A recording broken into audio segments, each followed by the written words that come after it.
wabarakatuh dan juga selamat pagi. Okey, hari ini kita akan belajar tentang makmal sains anda. Okey, saya dah berada dalam makmal sains 1 yang akan digunakan untuk pelajar-pelajar sesi petang dan juga sesi pagi ya. Okey, hari ini kita akan belajar tentang makmal sains. Okey, makmal sains ni adalah digunakan untuk menjalankan eksperimen. Iaitu bila sebut eksperimen mesti ada penyiasatan saintifik. Sebelum kita menjalankan eksperimen mestilah ada alat-alat dia kan. Okey, alat-alat ataupun dalam bahasa Inggeris ni kita panggil apparatus. So, kita kenalkan satu persatu. Jom kita berkenalan dengan satu persatu alat-alat di dalam makmal.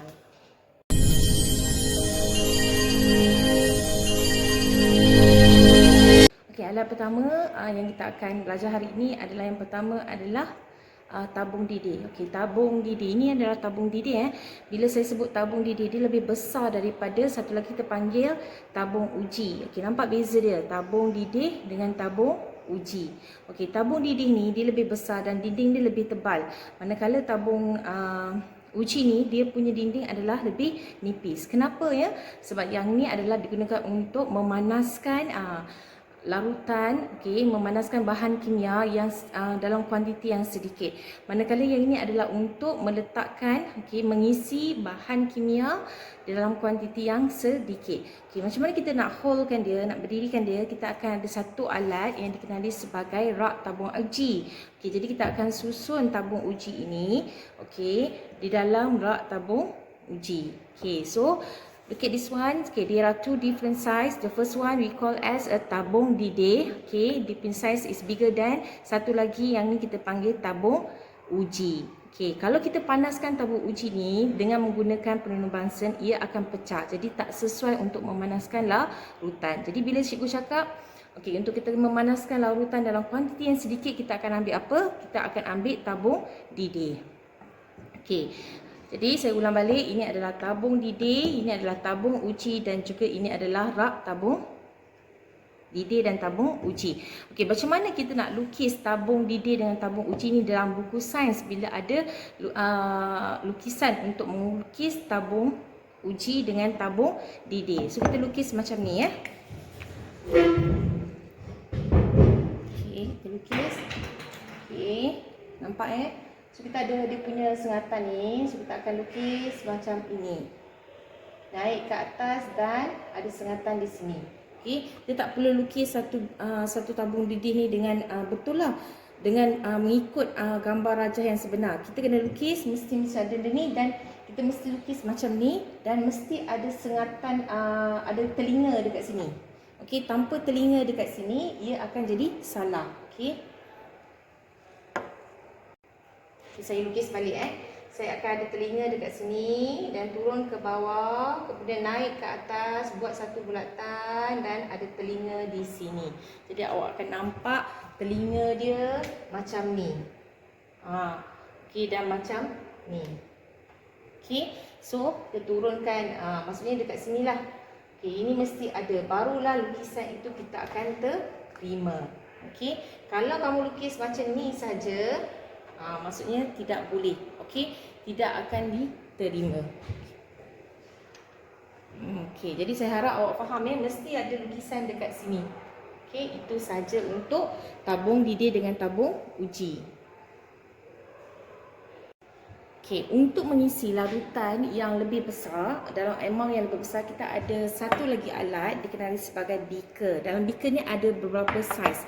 Awak tengok dekat skala dia. Okey, dekat sini ada 500. Okey, manakala yang dekat sini adalah 250. Jadi bila kita nak buat satu eksperimen tu, kita kena baca dulu dia punya langkah-langkah. Kalau dia menggunakan larutan bawah 250, kita perlu ambil beaker ni. Okey, kalau dia punya eksperimen, okey, meminta kita untuk mengisi larutan lebih kurang 400, so kita akan ambil beaker yang mempunyai skala 500. Okey, macam mana nak lukisnya? Okey, kita lukis macam tu juga, macam tabung uji juga. So kita lukis mesti ada telinga dia, turun ke bawah, kemudian ada dasar dia dan besar sikit, lebar sikit dan naik ke atas dan ada telinganya. Okey, ini kita panggil beaker. bika. Okey, untuk mengisi larutan yang lebih daripada tabung didih dan juga tabung uji dalam lingkungan bawah 250 dan juga 500. Kita ada lagi lebih besar saiznya, lebih mungkin sengatannya akan lebih daripada 500. Okey, jadi ada beberapa saiz untuk bika. Okey, selain itu untuk mengisi larutan selain daripada bika, kita ada satu lagi kita panggil kelalang kon. Okey, dia bentuk macam kon. Jadi ini adalah kelalang kon. So macam ni lukisnya ya. Okey, ada sengatan kemudian luruskan. Okey, corong dia. Okey, nampak? Kemudian kita akan buat 3 segi dan kemudian kita akan buat dasar dia. Ini kita panggil kelalang kon.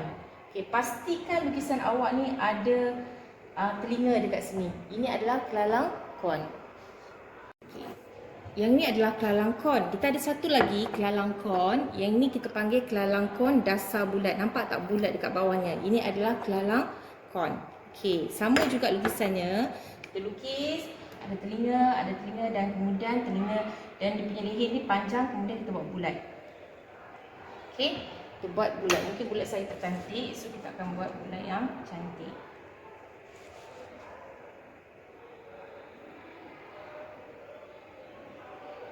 Okey, jadi bila kamu buat nota untuk apparatus ni, kamu tak boleh lukis gambar raja yang sebenar. Kamu kena lukis dari segi sains tu. Maksudnya macam manakah lukisan dalam sains. Okey, ini adalah lukisan dalam sains. Mesti ada telinga, kemudian mesti yang ni adalah untuk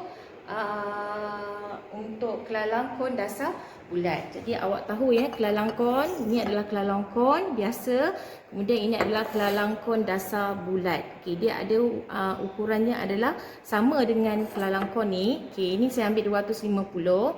Okey, ini pun 250. Begitu juga dengan bika. Okey, dua-duanya mempunyai saiz yang banyak. Okey, berbeza-beza. Ada 250, ada 500 dan sebagainya. Okey. Satu lagi alat kita panggil ini adalah silinder penyukat. Okey, silinder penyukat ni akan menyukat larutan ataupun bahan kimia kurang daripada 100 meter. Dia ada sengatan. Okey, ada sengatan. Okey, ada sengatan daripada kosong sampailah 100. Kalau kita nak isi larutan tepat 25, so kita boleh ambil 25 dekat sinilah. Okey, saya tunjukkan 25. Okey, kalau 100 dekat sini. Okey. So 100 tepat dekat sini berbanding kalau kita guna bika. Okey, kalau kita guna bika, misalnya kita nak dapatkan larutan tu sebanyak 75. So dia tak ada sengatan 75. Jadi kita kena guna silinder penyukat. Silinder penyukat ada 70 di sini dan tengahnya adalah 5. Jadi 75. Jadi macam mana nak lukis silinder penyukat? Okey, saya padamkan dulu yang ini. Kemudian seperti biasa mesti ada telinga dan turun ke bawah. Okey, dan kemudian ada dia punya tapak. Okey, kita akan buat tapaknya. Okey, macam ni. Okey, kemudian kita letakkan sengatannya.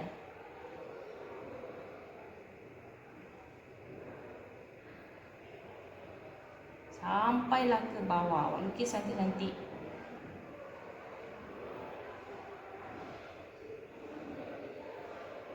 Okey, so awak letak je 5, 10 pun boleh sampailah ke atas. Kalau tak letak nombor dia pun tak apa, macam ni. Okey, so saya tunjukkan lebih dekat. Okey. Okey, macam ni ini adalah lukisan untuk silinder penyukat. Okey, silinder penyukat adalah untuk mengisi larutan. Okey, begitu juga dengan bika, dia silinder penyukat ni pun ada pelbagai saiz. Cuma dia ada sengatan. Jadi yang mana lebih tepat? Kalau kita guna bika ke kita guna silinder penyukat untuk menyukat? Okey, lebih tepat adalah silinder penyukat kerana sengatannya lebih kecil. Jadi ia dapat mengukur larutan dengan lebih tepat. tengok dekat silinder penyukat ni, kalau kita nak isi contohnya 42 dekat sini kan. Okey, tetapi mungkin anggaran dia adalah sangat susah untuk dapat. Okey, jadi 42 ni kita akan baca dia macam mana? Okey, kita akan baca. Okey, kita akan baca pada sengatan macam ni. Okey, yang ni kita panggil aras meniskus. Okey, saya tunjukkan dekat-dekat. Okey, ini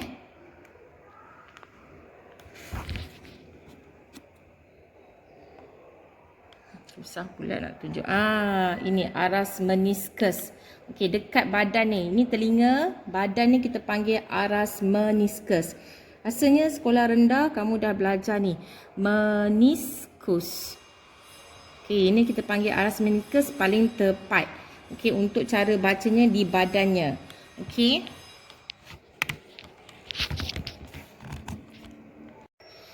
Okey, cuba tengok silinder penyukat ni. Kalau saya nak ukur 43. Okey, 43.5. Boleh ke tak? Okey, sengatan dia hanya ada 10 sengatan saja. Jadi kurang tepat kalau kita nak ukur menggunakan silinder penyukat. Jadi kita ada satu lagi alat yang kita panggil sebagai burette. Okey, ini burette panjang ni. Okey, macam mana kita nak pegang burette ni? Kita akan guna satu lagi alat yang dikenali sebagai kaki retort. Okey, sengatannya adalah daripada 0 sampailah 50. Okey, dekat sini tengok betul-betul. Okey, dekat sini sengatan dia lebih kecil. Okey, so kat sini ada 47. Okey, 47.1, 47.2, 47.3. Okey, sampailah 48. Jadi sengatan dia lebih tepat berbanding dengan measuring silinder. Jadi tapi burette ni hanya boleh ukur sampai 50 sahaja. Okey, kamu tengok ni sampai 50 saja. Tapi kalau lautan lebih daripada 50, so kita kena guna silinder penyukat. Okey, tapi kalau lautan tu saya nak betul-betul 25. Okey, 25 amount dia 25 ml. Jadi kat sini ada 50. Jadi susah untuk anggarkan 25 ml. Jadi kita ada satu lagi alat yang paling tepat, iaitu kita panggil pipette. Okey, ini ada 25 ml. Okey, jadi pipette kita lukis macam ni saja ya.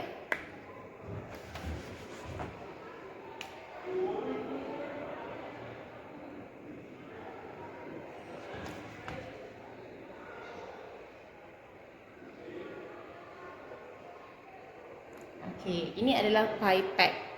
Okey, pipette. Okey, ada muncung kat dia. Okey, dalam buku teks tu ada. So kita akan dapat 25 ml. Tepat punya ukuran. Jadi antara burette, soalan akan tanya antara burette, pipette dan juga burette, yang manakah lebih tepat untuk mengukur larutan yang bernilai 25? Jawapannya adalah burette. Yang paling tepat adalah jawapannya adalah pipette. Jadi jawapan yang paling tepat adalah pipette yang dapat mengukur 25 ml bahan kimia. Jadi alat untuk mengisi larutan kita ada beaker. Okey, saya ulang balik. Kita ada kelalang kon. Okey, beaker, kelalang kon, dan kita ada kelalang kon dasar bulat. Ini adalah untuk mengisi larutan. Okey, dan juga mengisi bahan kimia dalam bentuk cair. Okey.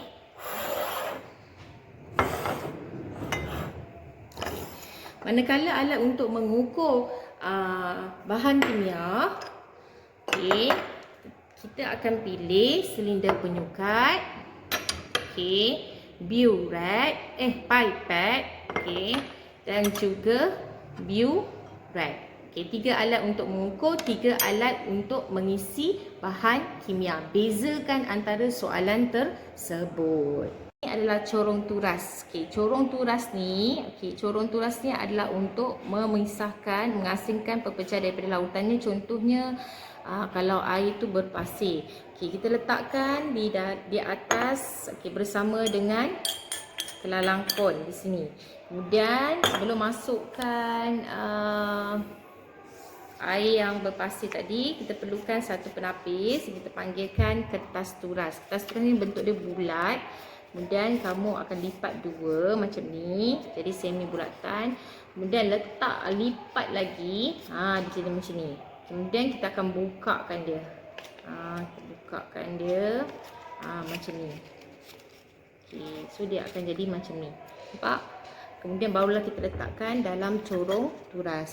Kita tuangkan air yang berpasir tadi, okey, dalam corong turas dan pasirnya akan dikumpulkan dalam kertas turas ni dan kemudian air yang berlebihan tu akan berada dalam corong turas. Okey. Pergi kepada alat untuk pemanasan. Okay, yang pertama kita ada tuku kaki 3 untuk menyokong alat yang hendak dipanaskan.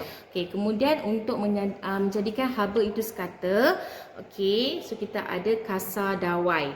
Okay, barulah kita akan letak alat untuk mengisi larutan ataupun bahan kimia, contohnya bika dekat atas ni.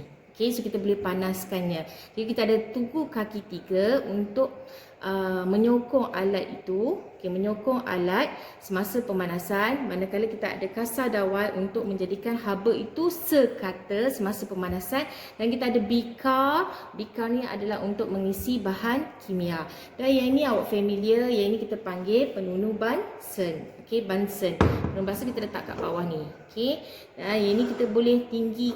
Okay, penunu Bunsen. Pastikan nyalaannya adalah nyalaan warna biru. Kerana apa? Kerana nyalaan biru tidak mempunyai jelaga. Okey, jadi pemanasan tu akan menjadi lebih sekata dan lebih mudah untuk memanaskan larutan tu dengan cepat. Okey, macam mana kita nak lukis tubuh kaki 3 dan juga kasar dawai ini? Okey, jom kita belajar. Okey, tubuh kaki 3 kamu lukis macam ni saja. Nampak pula. Okay, dalam buku teks tu ada So kita buat. Okay, tengok buku teks masing-masing. Okay, kemudian kamu lukis macam ni. Ini adalah tubuh kaki 3. Okay, sama pula saya punya saiz ni.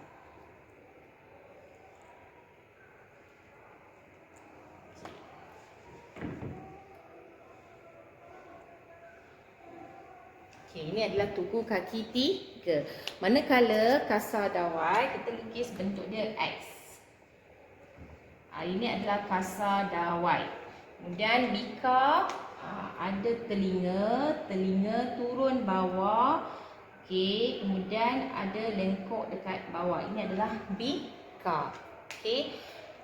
Bunsen benda pula kita hanya lukis dipanaskan, kita hanya lukis anak panah saja. So kita tulis dipanaskan. Okey. Kemudian di sini adalah tugu kaki 3. Kena labelkan. Yang ni adalah kasar dawai. Okey, yang ini adalah bika. Okey. So kamu tahu cara nak lukisnya ya. Saya harap kamu dapat betul-betul tengok betul-betul cara lukisan dia. Okey, saya ulang balik. Ini adalah tugu kaki 3. Ini adalah kasar dawai. Kemudian dipanaskan menggunakan Bunsen dan kemudian ini adalah bika. Okey. Ada satu lagi alat untuk menyejatkan larutan, okey, supaya cecair berubah menjadi wap air. Kita panggil ni adalah mangkuk penyejat. Okey, mangkuk penyejat. So kita boleh panaskan dia. Okey, seperti biasa juga.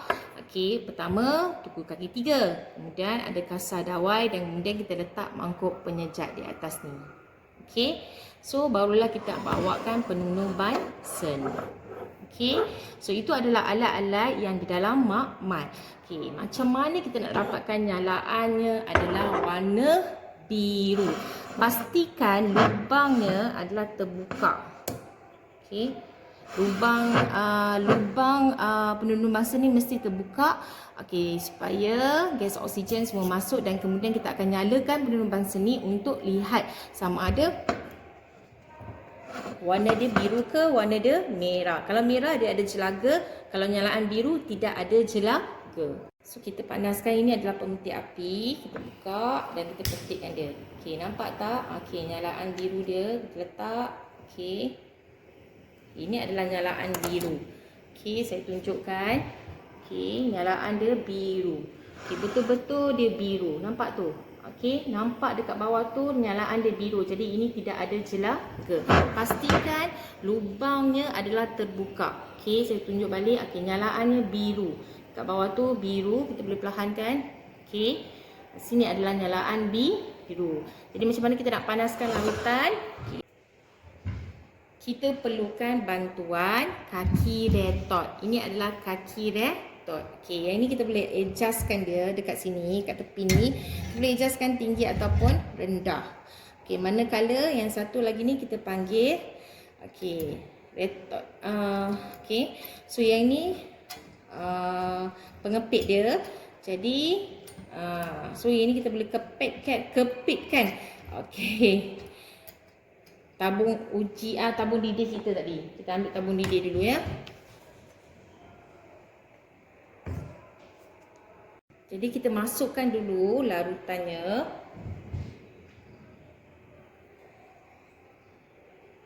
Contohnya kita nak panaskan larutan dan kemudian kita kepitkan dia. Sampai dia betul-betul ketat. Okey. So bila dah dapat macam ni, kita ukur. Maksudnya ini tak boleh. Kalau kita masukkan juga tabung uji ni tabung uji ni akan pecah. Jadi kita akan adjust, kamu pegang dari sini dan kamu adjust di bahagian tepi ni untuk naikkan ke atas. Kita letakkan, kita ukur. Okey, setakat sini. Okey, so kita boleh ketatkan di sini. Okey, pastikan semuanya ketat.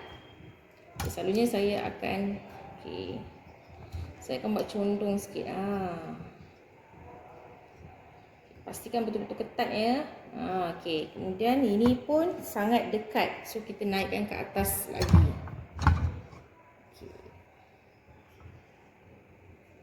Okey. Jauh pula. Jadi kita kena pandai adjust supaya pemanasan tu sekata.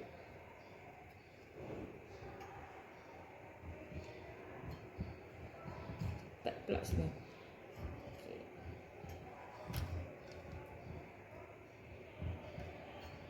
Okey, so kita boleh letakkan dan kemudian kita boleh panaskan. Kita buka. Saya selalu nyalakan di sini. Okey, kita pastikan buka dulu. Okey, nyalaan dia biru dan kemudian kita letakkan dekat atas ni dan boleh panas. Okey, ini adalah cara untuk panaskan dengan menggunakan tabung didih. Kemudian kamu tutupkan dia tabung penunuh Bunsen apabila berhentinya tamatnya pemanasan bahan kimia. Okey. Yang terakhir adalah untuk mengisi gas. Ini kita panggilnya balang gas. Okey, balang gas. Macam mana nak lukiskan balang gas? Okey. Okey, kamu telinga dia dan teruskan ke bawah dan tapak. Ini adalah balang gas. Okey, sama seperti dalam buku teks muka surat 10. Okey, kamu tengok ni muka surat 10.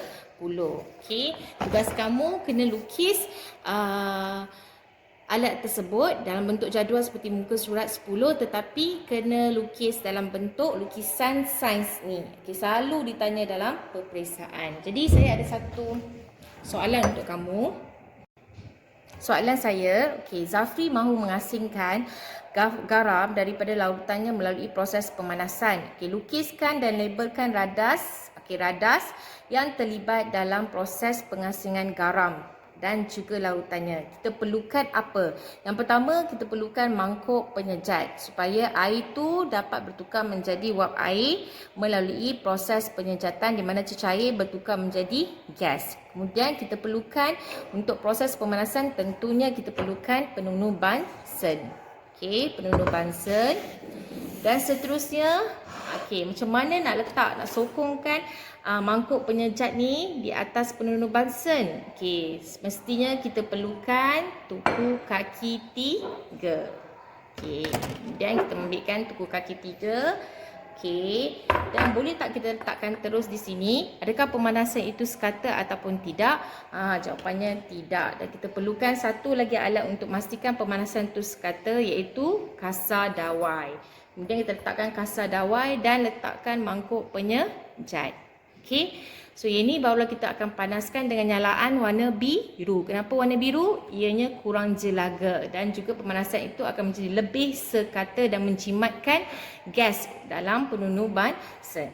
Okey, soalan saya, kamu kena lukis mangkuk penyejat, kasar dawai, penunuh bansen dan juga tugu kaki 3 ni mengikut gambar rajah sains. Okey. Kalau nak lukis penunuh bansen, kamu boleh lukis penunuh bansen. Okey. Macam ni. Okey, dan ini adalah nyalaannya. Okey, kamu boleh buat nyalaan dia. Pastikan mesti ada lubang. Okey, lubang dia terbuka. Dan kemudiannya tempat untuknya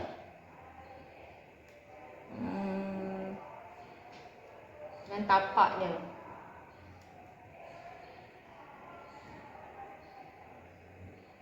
Okey, cukup setakat itu saja untuk penunuh bansen. Pastikan mesti ada lubang udara di situ, mesti terbuka. Okey. Jadi saya ulang balik, Zafri mahu mengasingkan garam daripada larutannya. Okey, kita gunakan mangkuk penyejat. Okey, melalui proses pemanasan mesti ada pakej penunuh bansen, tugu kaki 3 dan juga kasar dawai. Okey, lukiskan menggunakan simbol radas mengikut sains. Okey, mengikut lukisan sains di dalam makmal. Okey, kita jumpa lagi dalam tajuk